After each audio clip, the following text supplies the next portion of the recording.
Case 623 by Danny Yu, Chapter 17. What do you suggest?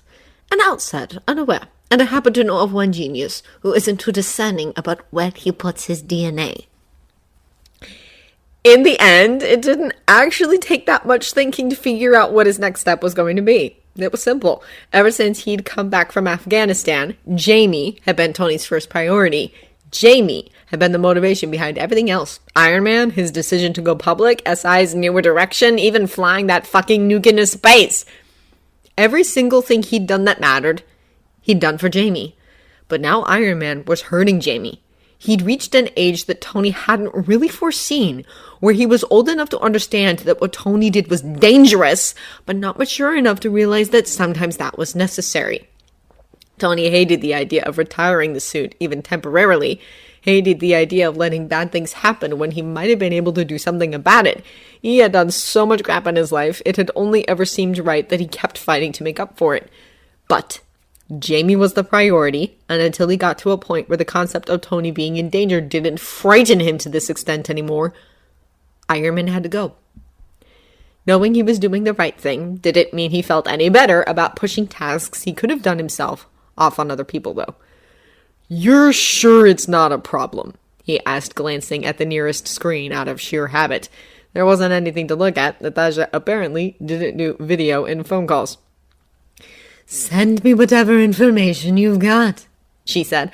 "I'll grab the next flight out to Tennessee. Not like I've got anything better to do for the next couple of days.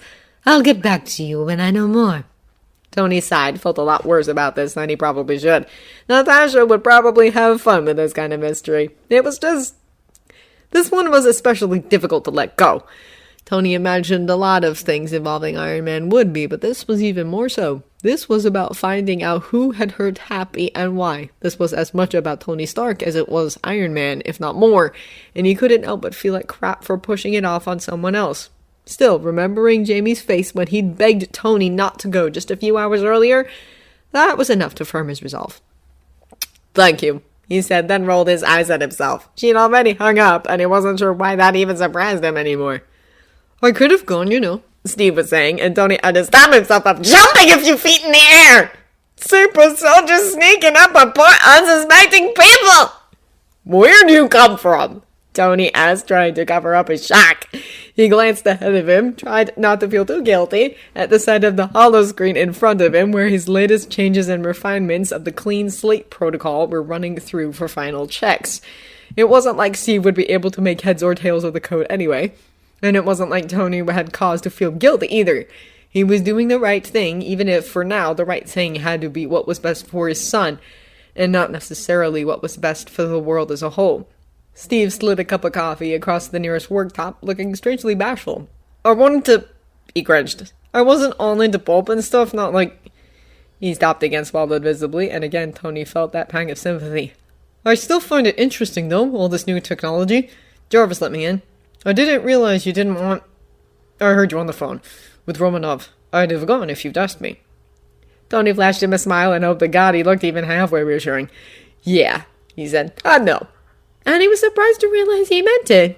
He might not know Steve that well, and they definitely hadn't got off on the best foot. But looking into this was the right thing to do, which meant he could have counted on Steve to be all over it. "But you aren't the best guy for the job. Neither am I, to be honest. We're both too flashy. Infiltration and investigation, that's got Natasha written all over it. I should have called her the moment I knew there was a lead."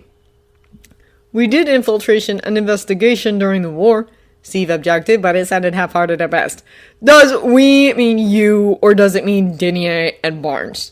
Tony asked. "Even you have to admit you lucked out on that first prisoner of war rescue, and that it was more down to brute strength and luck than actual talent in that particular area of expertise." At Steve's dumbfounded look, Tony couldn't quite help a laugh. "Come on, you must have guessed I grew up on stories of you. You're no spy." Steve almost looked sheepish for a moment before a strange sort of melancholy took over his features. "It's just all kinds of surreal," he said. "It feels like yesterday. The concept of someone older than me having grown up knowing about stuff that I feel just happened, He stopped, grimaced, then he sucked in a sharp breath and put on a smile. "It was mostly Frenchie and Bucky," he acknowledged. So I'm guessing we're on standby for whatever she discovers? Tony bit back a wince. Well, he said, you are, and Bruce if it gets really bad. And I'm pretty sure Natasha's got Barton on speed dial. I'm mostly going to be playing tech support for a while. Steve looked at him for a while, considering. Then he cocked an eyebrow. This got something to do with a little kid who's scared by the concept of a superhero day? He asked. Tony sighed. Yeah, he said. I'll be back in the game soon enough, but not until he's ready. He reached up, ran a hand through his hair. I'm all the family he's got, and my job is to make him feel safe, not to frighten him more. I hope you guys can understand that. Steve reached out, clasped his shoulder. I was wrong about you, you know, he said, and for a moment Tony felt his chest clench in some kind of hurt disappointment he didn't even want to attempt to assign words to. You're a good man. He gave a light squeeze, his hand large enough to encompass Tony's whole shoulder, which was more kind of creepy, actually. Drink your coffee, he said. Let me know if you need anything. Then he left, and Tony stood still for a moment, blinking and wondering what the hell had just happened before picking up the cup and downing it. Coffee didn't always make everything clearer, but it did make things better. Tony waited until after dinner. Might have waited longer, too, what with the way anxiety kept building tighter and tighter in the pit of his belly. Mark 42 and the Iron Cradle were still down in the workshop, he reminded himself. He and Jamie were still protected. He wasn't leaving them vulnerable for whoever was out there to stomp all over. He was doing what he had to do in the here and now to make his son feel safe, doing what he had to do to make sure Jamie could let his own anxieties go. He took a deep breath. Then he scooped Jamie out of his custom-made trip-trap chair, bobbing a finger against his nose. Come on, buddy, he said. We're getting your coat, and then I've got something to show you. Jamie looked up at him, and Tony couldn't help but take note of how tired he looked. He definitely hadn't slept well last night. Still, he looked up at Tony with that incredible, overwhelming trust Tony still had no idea how he'd ever deserved, and nodded, an excited smile tugging in his mouth. Is it a surprise? He asked. What is it? Would it be much of a surprise if I told you? Now would it? Tony asked, giving Jamie a quick hug before he put him down on the floor. Go get that coat and put on a pair of shoes. It's cold out.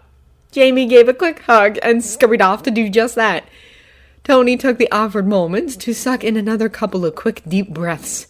Bruce and Steve had been surprisingly all right with Tony hanging up the suit for the time being, and he wasn't sure what to do about that exactly, whether to be grateful for their understanding or give in to the nagging feeling that it was because they didn't particularly need him anyway.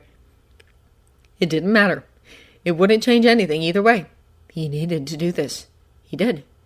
And he needed to make sure he never forgot why. Jamie returned a moment later, and Tony plastered on a smile, which actually turned genuine a moment later when he realized Jamie was dragging one of Tony's jackets along behind him, a mulish look on his small face. It's cold out, he parroted. Tony didn't even try to bite back his laughter at that. You're right, Jay, he said. Thank you, that was nice of you. He took the jacket out of Jamie's small hand and shrugged it on quickly. Something inside him swelled at the sight of the proud smile on Jamie's face, and suddenly it was the simplest thing in the world to take his son's hand and lead him out onto the roof and into the new chapter of their life. Clean slate protocol, Jarvis, he said. He glanced down at Jamie, and for a moment, it actually felt like a weight was lifting from his chest. The apprehension could be back in a moment, he knew. But right now, right this second, he was happy with his choice, at peace with it. Jamie, he said, you know I love you, right?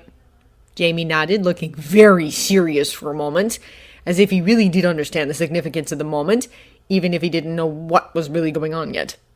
I love you too, Daddy, he responded, and he was so earnest about it, stating it like a simple fact, like the earth was round and Tony would never get over how that made him feel, would never stop trying to deserve it one way or another.